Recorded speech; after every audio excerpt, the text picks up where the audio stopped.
Lies. They can't get past the lies. Now, talked about it earlier. I want to get into this whole entire concept, again, of how the sun and the moon circle above the flat Earth. And how you have the ice rings that hold the water in, and also, of course, the so-called North Pole. And, of course, as many know, the 24-hour nights in the so-called North Pole. And basically what's taking place, it's just the sun making a tighter circle above the so-called North Pole. Now, one thing that makes absolutely no sense on a so-called ball Earth is if you have the sun giving its light in the perspective, so again, the North Pole gets the light.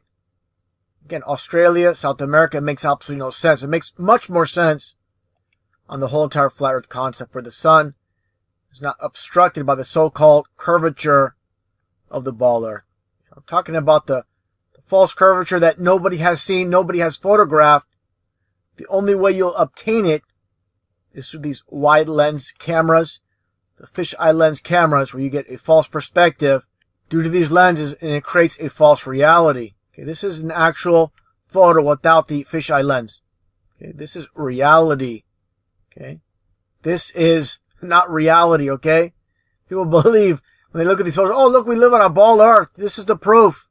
No, it's due to the lens of the camera. Here's another example where the horizon is always at eye level. If you're at the sea, you're in the sky, you're even above, way above, the horizon is always at eye level. If there's a curvature, this is impossible. If you understand the curvature chart, which they never teach in the public school system, for 60 miles, there's almost a half a mile of curvature, supposedly. Doesn't add up. You should not see this. It should be coarse, complete curve when you get to this height, without a shadow of a doubt. Now, one thing I want to touch upon, which I haven't before in any other previous videos, is the Mississippi River. If we live in a ball, you know, this Mississippi River travels through 10 states. Of course, it's a flat Earth, but on the so-called ball Earth with all these mountains and hills, how does water travel uphill? You never see it happen. This is impossible. How the Mississippi River drains into the Gulf of Mexico. Impossible. Can't happen. Water obviously flows down. Okay? Naturally, it flows down.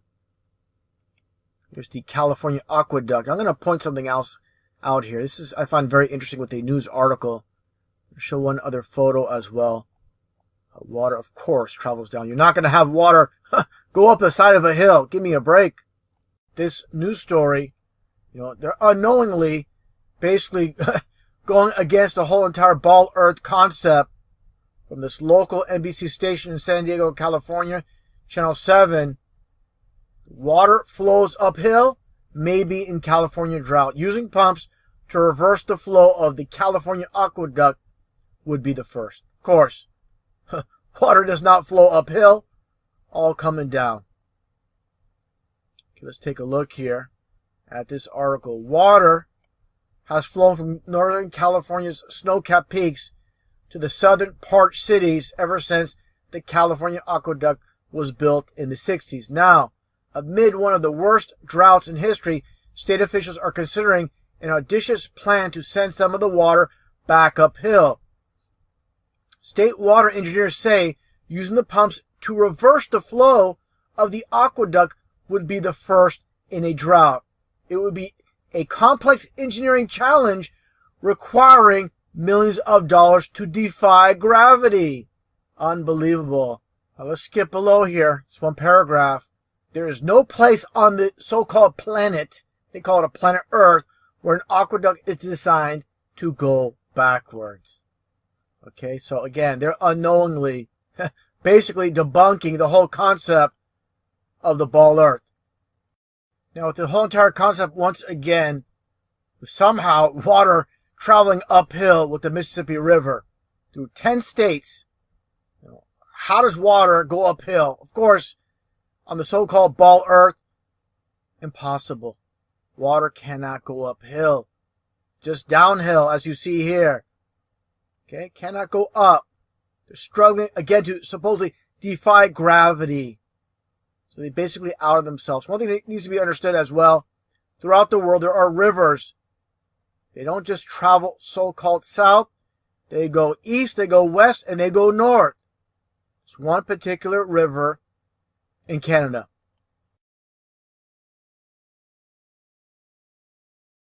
Let's take a closer look here. Okay, as you see here, it drains out into the Arctic Ocean. So explain this for all you that are in love with the whole idea of the globe, the ball. Tell me exactly how it works, how water amazingly travels north, east, and south. Makes absolutely no sense. We live on a fixed, flat plane. You want to try to debunk this? Good luck. You're not going to be able to. Now, getting back to the whole entire concept where deep space does not exist. There's only inner space. Just like the movie title, Inner Space. This movie was released back in 1987. Again, truth in plain sight. There is no deep space. And again, playing this one clip, once again with Daniel Tosh saying, basically, deep space does not exist. Like space, being born gay, and the female orgasm, climate change is a myth. There you go. Again. Now, I say this for the very end because a lot of my subscribers to my channel have seen this, but for reference, for the new viewers, how they love to mock the world of opposites, where you have the captain of the USS Enterprise, played by, of course, William Shatner, basically saying science and science fiction are one and the same. He says it twice. Take a listen. Again, more mockery. Space.